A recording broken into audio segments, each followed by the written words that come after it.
Entonces vinieron a él unos trayendo un paralítico que era cargado por 4. Y como no podían acercarse a él a causa de la multitud, descubrieron el techo de donde estaban y haciendo una abertura, bajaron el lecho en el que yacía el paralítico.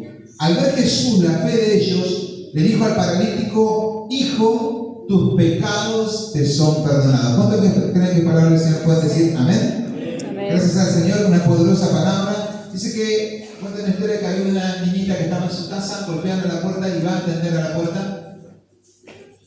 Estaba hablando ahí en la puerta con una persona y después viene adentro y el papá le dice: hija, ¿quién era el que andaba? No sé, le dice la hija. Era un hombre que me hizo una pregunta a la cual no pude responder. Y le dice: papá, ¿cuál era la pregunta que te hizo ese hombre? Y le dice: me preguntó si vivía Jesús en nuestro hogar. Y dice el papá, le dice: pero ¿cómo no le pudiste responder? ¿Por qué no le dijiste que nosotros somos cristianos? Dice: ¿por qué no le dijiste que nosotros leemos la Biblia? ¿Por qué no le dijiste que nosotros vamos a la iglesia? Y le dice la niñita: esa no fue la pregunta, papá. Y lo cierto es que la pregunta era si era que Dios habitaba en esa casa o Dios habitaba en ese hogar. Cuando nosotros vamos a la palabra en este pasaje en el libro de Marcos capítulo 2, habla de la ciudad de Capernaum. Y si bien Jesús se movía en todos los alrededores de Jerusalén, en todo Israel, en toda la zona, Jesús no estableció su centro de trabajo en Jerusalén, que era la capital del reino, donde estaba el templo, donde estaba todo el movimiento. Jesús no se estableció en ese lugar. Tampoco Jesús no se estableció en Belén, donde él había nacido, donde Jesús mismo nació, donde aún el rey David había nacido. Pero Jesús, en el lugar donde él se estableció, fue en Capernaum, en la casa de Pedro, más específicamente. Si bien Jesús iba a distintos lugares, predicaba, ministraba, oraba, hacía milagros, iba hasta Belén pero volvía, iba hasta Betania pero volvía. Estaban todos los alrededores de Galilea, pero siempre Jesús volvía a Capernaum, porque era su lugar de residencia. Por eso en ese pasaje dice: Jesús otra vez de vuelta en Capernaum. Porque si en muchos lugares vieron la gloria, en muchos lugares hubo ministración, en muchos lugares el Señor hizo milagros, en muchos lugares Jesús hizo prodigios, en Capernaum siempre había más milagros. En Capernaum siempre había más prodigios. Y en Capernaum ellos no solo que lo veían a Jesús estando ahí, sino que ellos comían con Jesús, compartían con Jesús, podían pasar las noches charlando con Jesús. Y podían aprender de Jesús todo el tiempo. No era que Jesús estaba se iba a ir de ese lugar, sino que siempre Él iba y volvía a ese lugar. Eran las noches donde a Jesús le podían hacer cantidad de preguntas sobre lo que quisieran. Era el momento donde si había una enfermedad o algo, no importa, Jesús estaba ahí y Dios podía hacer un milagro. Por eso el lugar especial no era un lugar grande en riquezas ni una gran casa, era una casa humilde, la casa de Pedro. Pero lo que hacía importante aquel lugar era que Jesús estaba en ese lugar. Y eso es lo que hacía la diferencia. Entonces no importaba lo que sucediera, o no importaba lo que hubiera alrededor, si Jesús estaba en el lugar, cambiaba todo. ¿Cuántos dicen amén? Amén. Hay una historia de Etiel Arroyo, que es un pastor, que contaba que una familia misionera se va a predicar al extranjero, una familia con sus hijos, y le piden al Señor que Dios les muestre si era realmente de Dios que ellos vayan a predicar a ese lugar. Y se establecen en una casa y desde ahí ellos se establecen y dicen: bueno, Señor, mostranos si es aquí donde tú nos mandas a predicar como pastores, como ministros. Y dice que cuenta esta historia de estos misioneros que cuando ellos llegan a aquel lugar, al instante dice que viene una paloma y se posa en la casa. Una historia verídica. Se posa en el alero de la casa y hace un nidito en el alero de la casa. Entonces dice que ellos se ponen contentos. Dice: la paloma es símbolo del Espíritu Santo, símbolo de la bendición de Dios, dice. Es un buen símbolo. Entonces pasa el tiempo, bueno, ellos trabajan ahí en la obra, pero un día, bueno, la paloma hace su nidito, ellos la veían siempre, compartían con ella, pero un día se arma un lío en la casa y se pelean en la familia y comienzan a gritarse. Y dice que la paloma se asusta y se va. Y ellos dicen: se fue la paloma, dice, se fue de la casa. No. Y la buscaron todo el día y nunca volvió. Al otro día, tristes, van al nidito a ver si la encontraban a la paloma y la encontraron. Volvió, se ve que a la noche volvió y se quedó ahí en el nido. Bueno, pasaron pasaron muchos días y hubo otro día donde hubo alguien, parece que rompió un plato, no sé qué. La mamá se enojó, hubo gritos y vos sabés que la paloma se asustó y se fue volando. Y se desapareció otra vez todo el día. Ellos se pusieron tristes nuevamente y al otro día fueron a ver si la paloma estaba otra vez en el nido. Y la encuentran otra vez. Bueno, gracias a Dios volvió. Entonces ellos tienen una charla y dicen, la paloma es paloma, pero lo que tenemos que cambiar si queremos que la paloma se quede en nuestro hogar somos nosotros. Lo que tenemos que transformar nuestro hogar somos nosotros, porque si no se va a ir. Y si nosotros queremos que Jesús esté en nuestro hogar, los que tenemos que cambiar somos nosotros. ¿Cuántos dicen amén? Amén. Tu casa es la que tiene que cambiar, tu trabajo es el que tiene que cambiar, la iglesia es la que tiene que cambiar. Si queremos que Jesús esté en nuestra casa, en nuestro hogar, que las cosas cambien, los que tenemos que cambiar somos nosotros. Porque muchas veces está bien, nosotros venimos a la iglesia y es común decir, bueno, yo vengo a llenarme de Cristo, vengo que me ministra Dios, que me habla Dios, pero Jesús tiene la locura de que el culto no es para vos, sino que es para Él. Que la alabanza no es para vos, sino que es para Él. Que cuando venimos a la casa del Señor, no vengo a llenarle de mí, vengo a adorarlo y a alabarle a Él, porque Él es el único digno de gloria, honra y alabanza. Y lo que hacía que Jesús esté en aquel lugar era que Jesús se sentía cómodo. No le importaba un palacio, no le importaba un lugar de oro, nunca habitó en lugares grandes, ¿no es cierto?, ni portentosos. Dios habita con el contrito y humillado, no despreciarás tú, dice su palabra. Es más, cuando Él nació en un pesebre, no nació en un palacio. ¿Qué más humilde que eso? Por eso en cualquier lugar donde nosotros hagamos morada para Jesús, que Él se sienta cómodo. Y es ahí donde va a ocurrir los cambios. Es ahí donde va a venir la bendición. Por eso que Capernaum es el lugar de la bendición de Dios. Muchos recibieron cantidad de milagros de Jesús, pero en Capernaum Jesús charlaba con ellos. Había noches, había momentos. La pregunta que vos le quisieras hacer, Jesús estaba ahí. ¿Cuál era tu pregunta? Jesús estaba ahí. Y es ahí donde ocurría el milagro. Por eso es lo que te quiero decir en este invierno de gloria, que Jesús esté en tu hogar, que Jesús esté en tu casa, que Jesús esté en tu familia, que Jesús esté en tu proyecto, que Jesús esté en nuestra iglesia. ¿Cuántos dicen amén? Amén. Entonces, dice que cuando eso ocurría, podía ocurrir cualquier cosa. Y cuando no estamos en Dios, hacemos locuras en Dios. Dice que había 4 locos que estaban en aquel lugar. Dice que Jesús estaba ahí predicando en la casa de Pedro. Dice que se llenó y rebalsó de gente. Y había 4 que dijeron, si Jesús está aquí, tenemos un amigo que es paralítico y Jesús lo puede llegar a sanar. Entonces ellos llegan tarde. ¿Por qué? Porque agarran a los amigos paralíticos, lo cargan y ya los otros estaban bien llenados la casa. Y dicen, vamos, porque Jesús puede hacer un milagro con tu vida. Y 4 amigos cargaron a su amigo paralítico. Eso es este pasaje. Y lo llevaron hasta donde estaba Jesús. Júntate con personas que te lleven a Jesús. Si un amigo no te lleva a Jesús, si un amigo no te lleva a Dios, no es buena compañía. No es buena persona, por más que sea bonito. Aquel que te lleva a Jesús es el que hace la diferencia. Por eso lo que yo hago es llevarlo a Jesús. Tener sueños en Dios, donde Dios puede hacer un milagro, donde Dios puede hacer maravillas. Y en este invierno de gloria yo te animo a ser amigos en Dios, a ser amigos en el Señor, a ser amigos en un tiempo donde Dios se va a manifestar y cualquier cosa puede llegar a ocurrir. Es un tiempo de bendición sobrenatural. Y en este tiempo que vos puedas tener amigos, pero por sobre todas las cosas que puedas tener amigos en la fe. ¿Cuántos dicen amén? Amén. Porque Dios, cuando vos haces esas cosas donde Dios, cuando vos comenzás a tener sueños en Dios y cosas en Dios, es donde cosas tremendas van a ocurrir. Ellos tenían un amigo que no conocía a Jesús, pero tenían un sueño en Dios que dijo, si lo llevamos, algo puede llegar a ocurrir. Y es ahí donde ellos comienzan a ver cosas extraordinarias.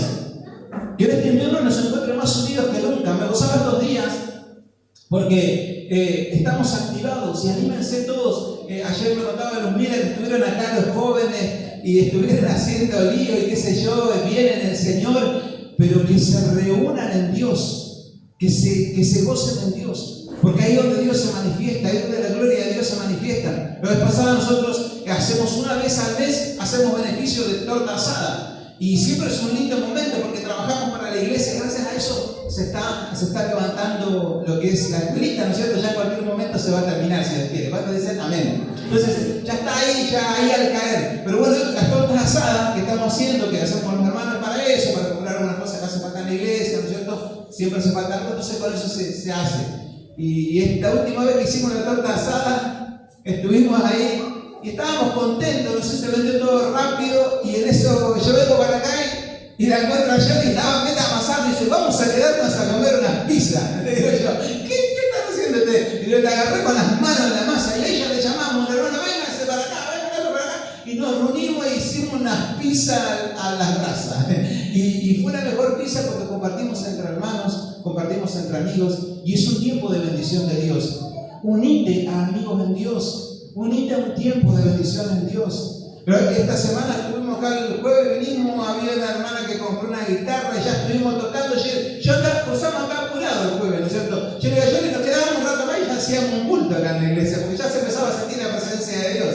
Porque cuando el Hijo del Señor se unen, se reúnen, el fuego comienza a encenderse. ¿Cuántos dicen amén? Prepárate para esas cosas en Dios. Prepárate para ser rebelde en Dios, rebelde en Cristo Jesús. Hoy la gente cree que ser rebelde es andar drogándose por ahí o tomando por ahí. Eso no es ser rebelde, eso lo hace todo el mundo. Los rebeldes que vos no tomes cuando todos toman. Los rebeldes que vos no fumes cuando todos fuman. Los rebeldes que vos formas una familia cuando todos se separan. Eso es rebeldía verdadera. Eso es ser un hijo de Dios que va contra la corriente, contra todo lo que indica el mundo. Y eso se logra en Cristo Jesús. ¿Cuántos dicen amén? Reuniéndose con hermanos, con hermanas. Me decía, la semana pasada estuvimos acá en una lotreada también y yo le había dicho la semana, me dijo, che, ¿hacemos el culto de seguido?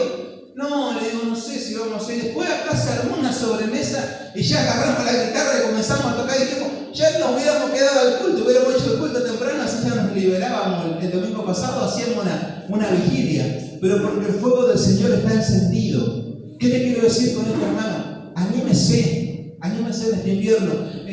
Vengan los que quieren donar ropa, los que quieren trabajar en esa área, trabajen. Hay un equipo trabajando, hay hermanas que están trabajando. En este invierno hay mucha gente que está necesitada y si vos podés ser de bendición para alguien, podés ser de bendición y vos también podés recibir bendición. Aquellos que quieren trabajar se están reuniendo acá los jueves a las 4 de la tarde. Le decían a Valeria también estaba full con todas las cosas.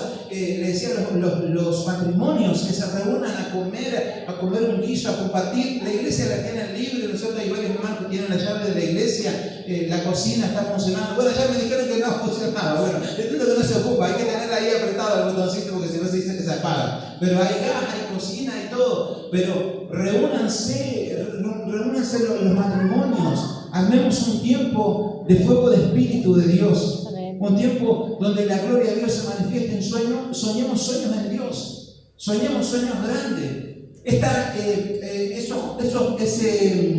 Esos 4 amigos tuvieron un sueño. Y si nuestro amigo paralítico puede caminar, vamos a llevarlo a Jesús. Y lo cargaron entre los 4, eran los 4 locos. Y lo cargaron y lo llevaron. Cuando llegaron estaban requete lleno, no podían entrar de lo lleno que estaba. Y Jesús en el medio predicando. Mire qué ambiente glorioso. Pero cuánta gente no vio eso y se lo perdió. Lo primero que te quiero decir, haz un lugar para Jesús, haz un lugar para Dios. Que este invierno tu hogar, tu casa sea un lugar cobijable para Jesús, agradable para Jesús. Que nuestra vida sea una vida agradable para Jesús. Lo segundo, unite a los hijos de Dios, unite en este invierno. Los mil acá con los campamentos, ya hay varios jóvenes que pagaron todo, ya tienen casi todo pagado. Y se van a ir al campo de invierno que va a ser glorioso. Aquellos que se quieran unir, y al unir, ¿por qué tenemos que frenar? Porque estaba queriendo hacer un tour de campamento, voy a ir a tal campamento, de ese campamento al otro. Le digo, yo paramos un poco, pero a veces estamos en el fuego de Dios y estamos haciendo locuras en Dios. Pero unite en este tiempo, porque vamos a ver la gloria como nunca antes.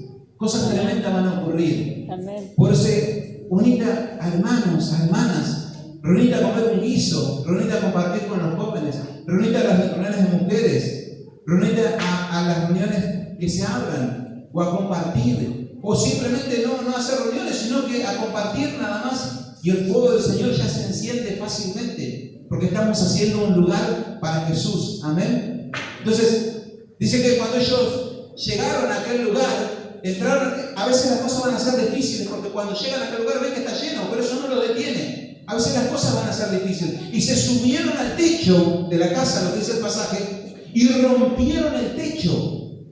Porque Jesús estaba en el medio y yo estaba lleno de Entonces ellos se suben al techo, no tuvieron mejor idea, se suben al techo, rompen el techo y bajan con 4 sogas, bajan a su amigo paralítico ahí. Y ellos miran de allá arriba. Jesús, lejos de reprenderlo, lejos de retarlo, lejos de decir, ¿por qué hiciste eso en la pobre casa de Pedro? Lo mira y dice, al ver la fe de ellos, le habló y le dijo, tus pecados te son perdonados. Y después al rato le dice, y te digo, levántate, toma tu lecho y anda. Y el paralítico salió andando, porque un milagro ocurrió. Pero a veces las cosas van a ser difíciles, y más cuando uno está yendo más allá adelante. Lo que ocurre con ellos fue que tuvieron que romper el techo. Habla de a veces cuando nosotros tenemos que quebrar cosas, romper nuestro techo. En las familias a veces cuesta romper ciertos techos. Techos que puso el enemigo, techos que puso la sociedad, techos que puso las situaciones. Familias que nunca se pudieron formar. Y si esta casa nunca se pudo formar una familia, y vos tenés que quebrar ese techo. Vos tenés que romperlo, ir más arriba de eso. Eso a veces cuesta. Cuando en una familia nunca tuvieron un 0 kilómetro y vos tenés que romper el techo, porque vos vas a ser el primero que va a tener un 0 kilómetro. Cuando dicen amén. Entonces cuando vos tenés una familia nunca formaron un matrimonio, nunca se pudieron consolidar bien con todas las cosas, y vos tenés que romper ese techo. Porque es un techo, es un límite. Hasta acá llegaron, hasta acá llegaron, hasta acá llegaron, hasta acá llegaron. Pero en el nombre de Jesús, yo con Cristo Jesús rompo ese techo y voy más allá. El que sea difícil a veces no implica de que no es de Dios, sino que tenés que romper ciertos techos. Cuando nosotros comenzamos con esta iglesia, teníamos que romper cantidad de estructuras. Es más, la última vez cuando nosotros agrandamos acá el templo, porque teníamos la visión de un templo chiquitito, literalmente tuvimos que hacer volar todo el techo y romper nuestro techo, porque mi techo era chiquitito. Y Dios me decía, tu techo tiene que ser mucho más alto y mucho más grande, porque nuestro Dios es más grande. Por eso cantábamos, mi sueño es grande, mi fe es grande, no por mí, porque mi Dios es grande. Sueña grandes sueños, rompe los techos que te puso el enemigo. La gente que te dijo que no ibas a lograr, que no ibas a poder, techos, los rompes en el nombre de Jesús. En tu casa nunca va a haber alguien que tenga un título, o alguien que tenga algo, no sé, o que nunca pueda formar una familia. O hay techos que están rompiendo en este tiempo. A veces va a ser difícil, pero ellos subieron al techo y rompieron el techo. Cuando rompieron el techo, un milagro ocurrió en su vida. Y en este tiempo nosotros estamos rompiendo los techos, rompiendo los límites y llegando mucho más de donde nunca antes habíamos pensado. Este invierno, ¿por qué te animo? Porque se viene un invierno de gloria. Los jóvenes están en gloria, las mujeres están ahí a full, los grupos de ropas están ahí con todo, ¿no es cierto? Y le animaba, ya te digo, el grupo de trabajo estamos a full. Los matrimonios, anímense, animémonos en este año, los grupos de trabajo, a vivir un tiempo de bendición y de gloria. Y prepárate, porque muchas más grandes cosas vienen para tu vida. ¿Cuántos dicen amén? Pero un fuerte aplauso al Señor. Así que nos pido más bonito. Prepárate para vivir un invierno glorioso. Y vamos a hablar por estas palabras y después ya convertimos la Santa Cena. Amén. Señor, Padre Santo, gracias.